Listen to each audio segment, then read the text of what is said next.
어떤 사람이 이 사막을 걸어가고 있었어요. 그런데 갑자기 어디선가 한 목소리가 들려옵니다. 돌멩이를 주워서 당신 주머니에 넣고 가면 당신은 내일 분명히 기쁠 것이고 또한 후회스러울 것입니다. 이런 말이 들려오는 거예요. 보니까 밑에 돌멩이들이 많이 있는데 돌멩이를 주우라는 거야, 말라는 거야. 주우면 한편은 기쁠 것이고 한편은 슬플 것이다. 후회할 것이다. 여러분 같으면 그러면 죽겠어요? 안 죽겠어요? 안 죽을 것 같아요? 그래도 이 사람은 일단 주었어요. 나중에 후회할 때 후회하더라도 일단 좋다 그러니까 한번 주소는 보자, 큰 거 있겠나 하고는 돌멩이 몇 개를 주었습니다. 그래가지고 집에 가서 이렇게 다음날 여러분 꺼내보니까 뭔데 도대체 이게 기쁘고 슬프다는 거야? 기쁘고 후회스럽다는 거야? 보니까 이게 다이아몬드가 돼 있고 루비가 돼 있고 사파이어가 돼 있는 보석들이 돼 있는 거라. 세상에 너무너무 좋았어. 너무 좋은데? 이게 보석들이 돼서 보석들로 변해서 돌멩이가 보석들이 돼서 좋은데? 근데 왜 후회스러웠을까요? 그렇지! 이럴 줄 알았으면 더 많이 가져올 걸 내가 조금밖에 안 가져왔네. 내가 왜 한참 그때 그냥 후회를 왕창 할 때 하더라도 그냥 많이 가져올 걸 내가 조금밖에 안 가져왔네 하고 후회했다고 그럽니다. 어떻게 잘 알았어? 더 많이 가져올 걸 그랬다는 겁니다. 우리가 얼마 전에 제가 옛날 이영표 선수가 어떤 그 세바스인가 거기서 나와서 그런 얘기를 하는 걸 들었는데, 지금 내가 하고 싶은 일을 하면 앞으로 내가 해야 될 일을 늦게까지 해야 됩니다. 그런데 지금 내가 해야 될 일을 하면 앞으로 나는 내가 하고 싶은 일을 할 수 있습니다. 무슨 말인지 이해되세요? 지금 내가 하고 싶은 일을 하게 되면 나중에는 진짜 하고 싶은 일을 못하고 어쩔 수 없이 해야 될 일을 해야만 하는 상황이 올 것이지만, 지금 내가 이 시점에서 해야 될 일을 하다 보면 나중에는 내가 진짜 하고 싶은 일을 할 때가 올 수 있습니다. 그러면서 본인이 뭐라고 말했냐면, 매번 자기는 줄넘기를 1000번씩 했대. 입에 단내가 나도록 막 2번 뛰기 뭐 이런 것들 그렇게 했는데, 그렇게 할 때는 딱 저 중간 지점에 공이 있다. 그러면 자기한테 그 공을 뺏어갈 사람이 없었다는 거라. 그래서 2002년 여러분 아시는 것처럼 월드컵에 추격이 된 겁니다. 여러분 잘 아시는 이영표, 박지성부터 시작해서. 그래서 지금 해야 할 일이 뭘까?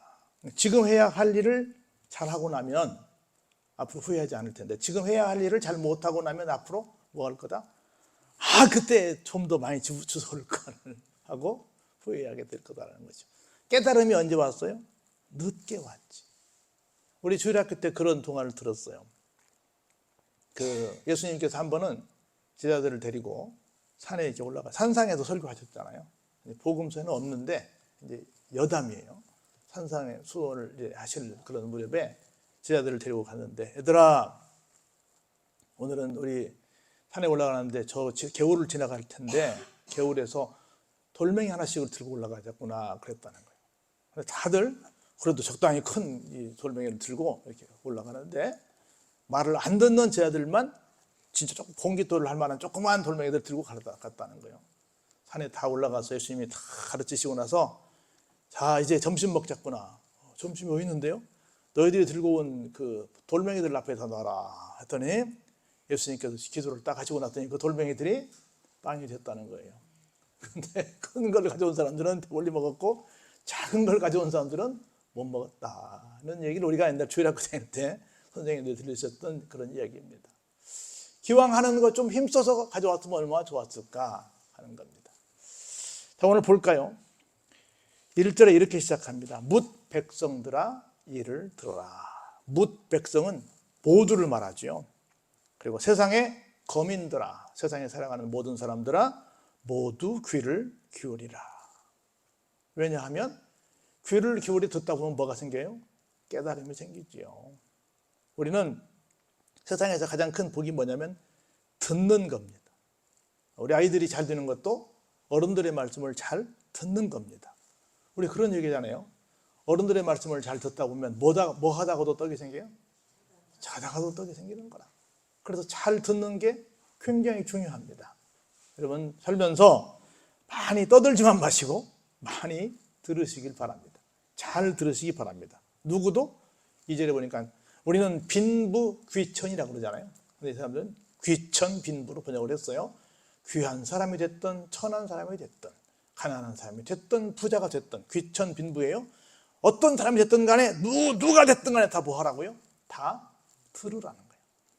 제가 이렇게 교회를 다녀보니까 또 여러 군데를 다니다 보니까 이런 문제가 있더라고요. 여러분 회사를 다니면서 이 강의하고 있는 유명 TV 강사들이 있잖아요. 그 사람들이 어디 가면 참 강의하기가 힘들다 이런 말들을 하잖아요. 그중에 첫 번째가 뭐냐면 중학생들한테 찾아가서 뭐 강의할 때 너무 힘들더라 이런 얘기합니다. 애들이 맨날 삐딱선을 타니까. 두 번째는 기업의 높은 양반이나 공무원들 높은 양반들 대상으로 할 때가 힘들더라 그런 얘기를 합니다.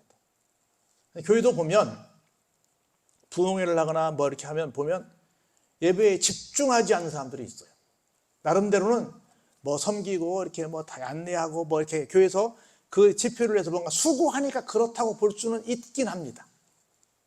일면 이해가 되긴 하는데 평상시에 가만히 보면 예배 시간이 굉장히 산만한 사람들이 있어요. 왔다 갔다 하고 막 그 잠깐을 기도 시간에도 막 중간에 뭐 하고 아주 예배 시간에 굉장히 불편하게 하는 사람들이 많아요. 우리는 눈 감고 있으니까 잘 모르긴 하지만 산만할 때가 많이 있어요. 굉장히 산만해요. 여러분들 한번 그런 경험 해볼 텐데 지하철을 타고 가다 보면 대부분의 사람들은 조용하거든요. 근데 아주 시끄러운 경우가 있어요. 제가 언젠가 얘기했던 것 같은데 농아인들 타고 오세요. 굉장히 시끄럽습니다. 농아인들은 말을 해요, 못해요? 말을 못하지요. 근데 자기들끼리 막 수화를 소리는 하나도 안 나는데 굉장히 시끄러운 거야. 여기 자기 딴에는 소리를 안 내니까 나는 조용할 거 생각하는데 아니야, 막 부산해. 막 기도 시간에 부산하고 막 부산한 게 느껴지는 거예요. 사람이라는 게 느낌의 동물이잖아요. 예배에 집중하지 못하는 거예요. 예배에 집중하기를 바랍니다. 빈부귀천을 막론하고 다 들어야 돼요. 그래서 나는 뭐 장로 정도 됐으니까, 나는 뭐 교회에서 어느 정도 다녔으니까, 나는 뭐 어디서 공부를 좀 했으니까, 나는 저런 건 다 알아 하고 안 들어. 제목만 봐도 알아. 딱 설교 본문하고 제목마다 오늘 목사님 무슨 말씀이다 알아. 그리고 안 들어. 이런 사람들 교회 안에 굉장히 많습니다. 이게 큰 문제입니다. 들어야 됩니다. 그래서 사회에서도 평생교육원, 평교원 알아요? 평생교육원. 평생을 배워야 돼요. 더 배워야 돼요. 저도 끊임없이 배우고 있습니다.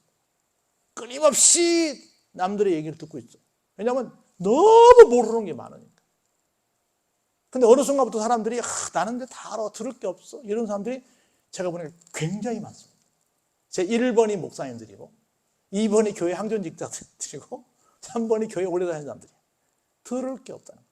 그리고 밖에 나가보면 교회도 안 다니는 사람들이 얼마나 목사를 가르치려고 드는 사람들이 얼마나 많은지 몰라.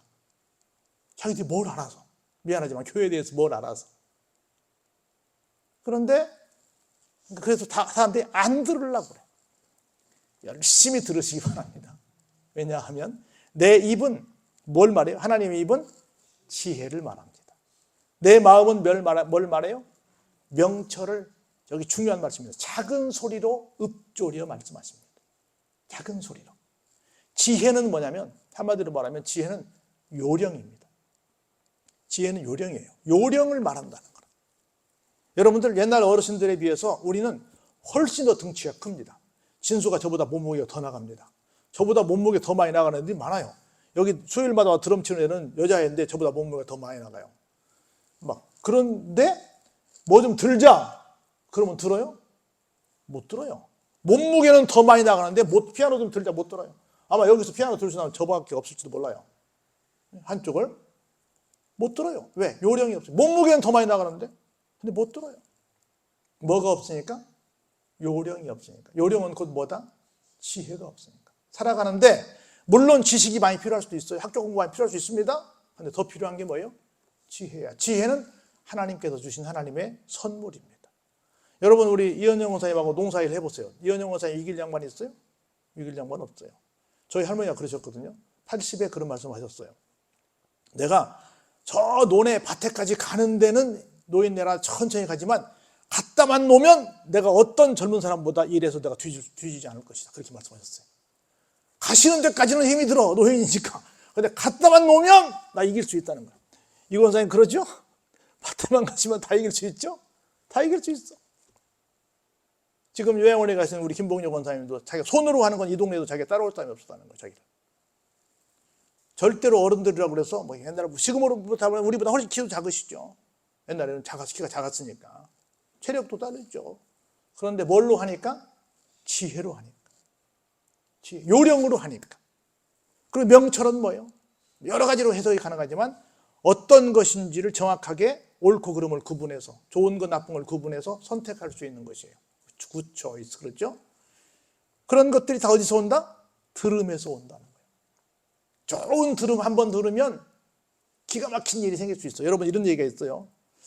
19세기의 전설적인 화가 단테 가브리엘 로제티라는 사람이 있어요. 로제티라고 하는 아주 유명한 19세기의 화가가 있었는데 어느 날 한 할아버지가 왔어요. 할아버지가 와가지고 이렇게 말을 합니다. 제가 우리나라에서 제일 유명한 세계적인 화가 로제티 화가님께 제가 지금 그림을 그려봤는데 제가 지금 어떤 그림을 그리고 있는지 한번 평을 듣고 싶습니다 하고는 그림책을 스케치북을 딱 로제티에게 줬어요. 그림을 딱 봅니다. 보더니 열심히 그리시긴 그리셨는데 화가로서는 그림을 그렸다고 말할 수 없습니다. 노인이라 기왕이면 좋은 말을 해주고 싶었었는데 로제티가 정말 진짜로 말해달라 그러니까 정말 조심스럽게 웃으면서 상처 입지 않게 잘 그리셨네요. 그런데 취미로 이렇게 그리시는 건 될 만한데 화가가 되시기는 그림이 좀 부족합니다. 어르신 죄송해요. 이렇게 얘기했대요.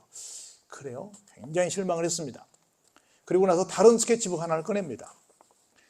근데 이건 제가 아는 젊은 친구가 그린 건데 앞으로 미술을 좀 그리고 싶어서 그 친구도 미술 지망생인데 여기 같이 오진 못했습니다. 근데 그 친구는 제가 오늘 선생님 만난다 그러니까 한번 자기 그림도 좀 보여드리고 한번 평을 받아보라 그래서 제가 들고 왔는데 한번 죄송하지만 바쁘신데 한번 더 봐주실 수 있겠습니까? 아 그럼 줘보세요 하고 줬어요.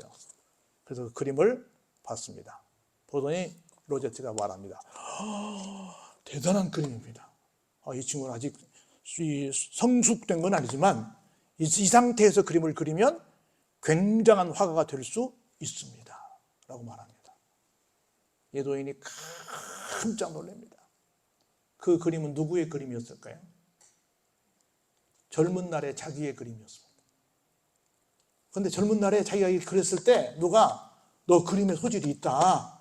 앞으로 계속 이 계통으로 나가거라라고 누가 멘토가 되어서 자기에게 좋은 말을 해줬더라고 한다면 그 말을 들었더라고 한다면 자기는 화가의 길로 갈 수 있었을 거라는 거야.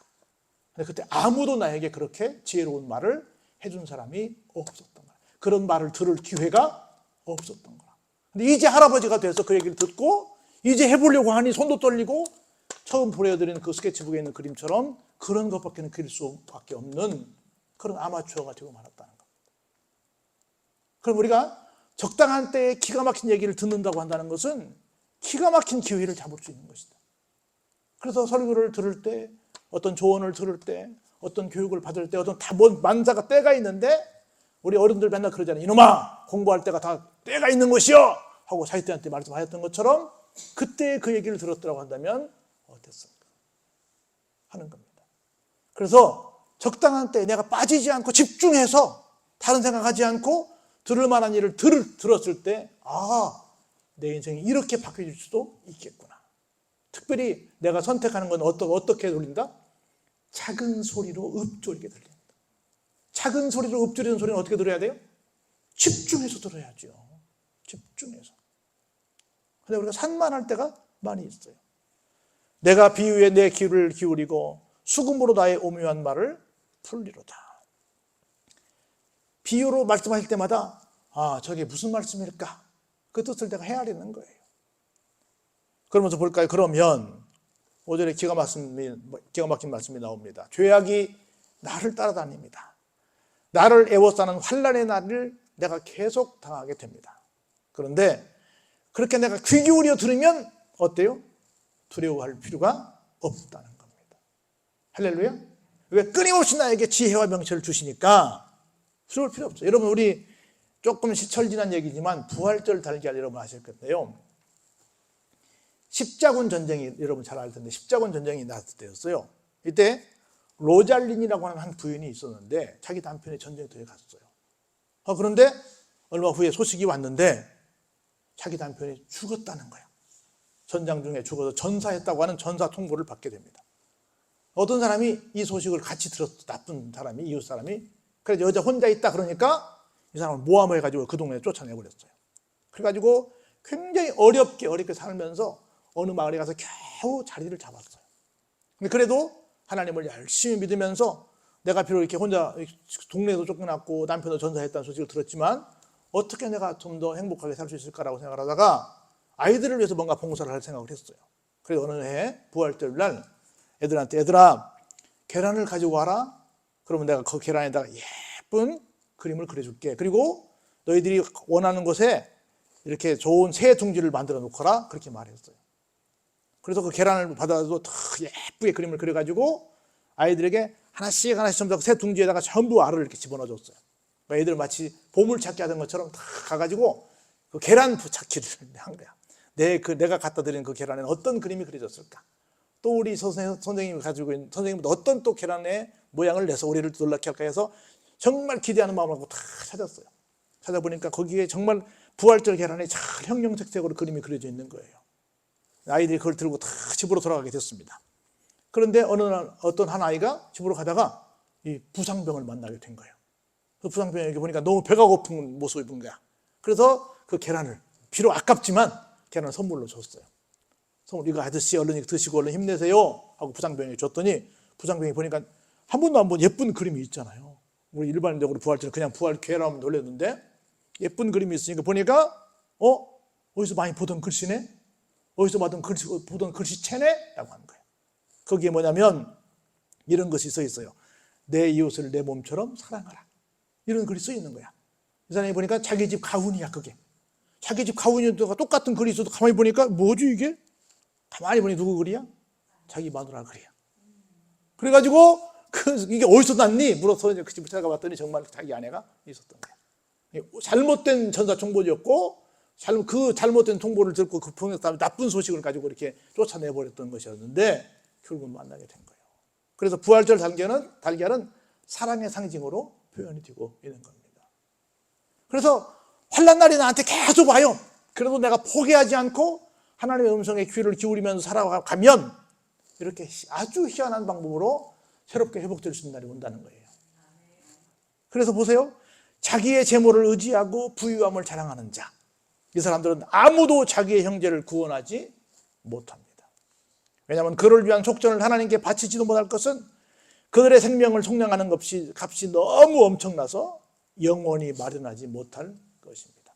돈으로 하나님의 은혜를 사서 또 구원에 대해서 돈으로 어떤 하나님과 관련된 어떤 것을 살 수 있다 없다?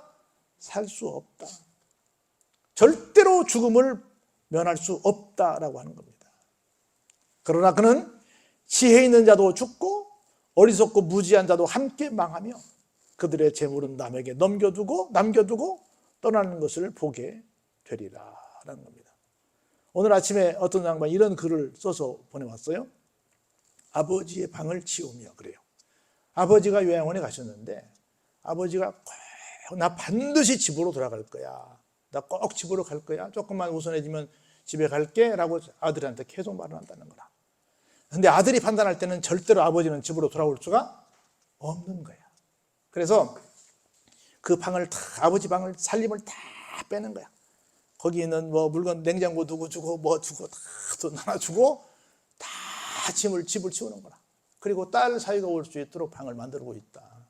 그러면서 너무 눈물이 난다는 거야.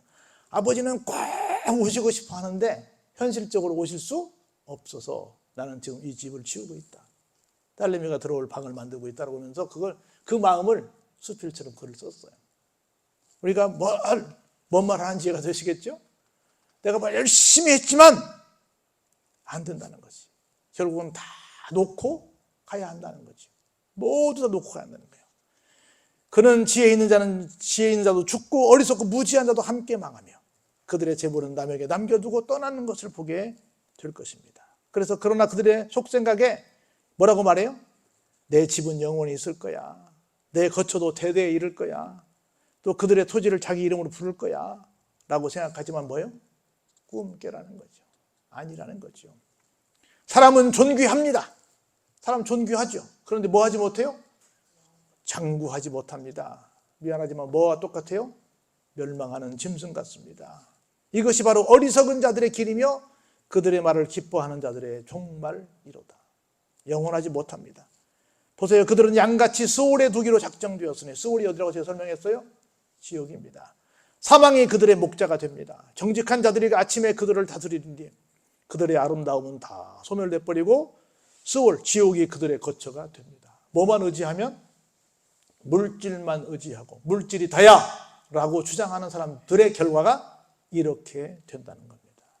그러나 하나님은 나를 영접하시리니 이러므로 내 영혼을 스올의 권세에서 건져내시리로다.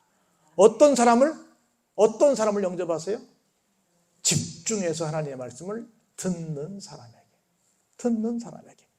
사람이 치부하여 그의 집이 영광이 더할 때에 너는 두려워하지 말지어다. 다른 사람이 막 돈을 많이 쌓아가지고 막 그 집이 잘 나갈 때 두려워하지 말라는 거예요. 그가 죽으면 뭐예요? 가져가는 것이 없어요. 그의 영광이 그를 따라 내려가지 못합니다.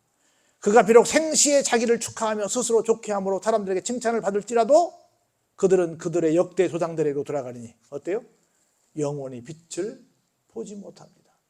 그 선조들이 그냥 그렇게 죽은 것처럼 자기도 그냥 살다가 아무리 많은 걸 축적해놓고 아무리 뭘 어땠다고 해도 끝나고 맙니다. 그래서 마지막 절 볼까요? 같이 한번 보죠. 시작. 존귀하나 깨닫지 못하는 사람은 멸망하는 짐승 같도다. 그 사람이 전날에 대통령이었어. 그 사람이 전날에 잘 나가는 뭐였어. 굉장하지만 마지막까지 깨닫지 못하고 그냥 가버리면 뭐예요? 뭐 같아요? 짐승 같지요. 깨닫지 못하고 기가 막힌 뭐예요? 짐승 같지. 대부분의 사람들이 그냥 짐승처럼 그 세상을 마감하고 마는 경우가 많다는 겁니다. 어느 훌륭한 기술을 가졌던 건축가가 이런 후회를 했다고 그래요.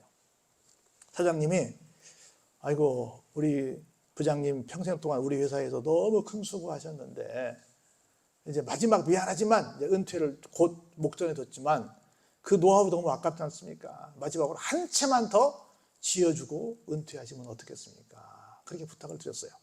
그랬더니 아유 사장님도 너무하시지 마지막까지 나를 부려먹네.